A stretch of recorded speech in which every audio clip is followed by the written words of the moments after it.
gbogbo ọmọ Yorùbá nílé lóko lẹ́yìn odi, ojú tẹ́ fi ń wò mí ò ní fọ́, etí tẹ́ fi ń gbọ́ mi ní gbogbo ìgbà kò ní di lágbára Elédùwà.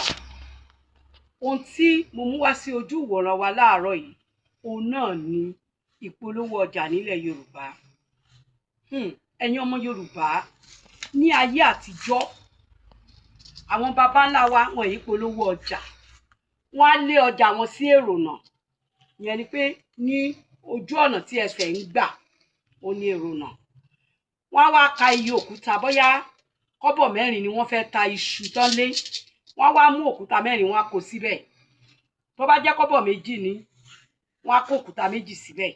Àwọn tó bá ti débẹ̀, tó bá ti rí iye òkúta tó wà ńbẹ̀, wọ́n jẹ́ olóòótọ́ sí ara wọn débi wípé iye òkúta yẹn tán kà yẹn òun náà ni iye owó tán máa kó síbẹ̀. Ìyẹn láyé àtijọ́.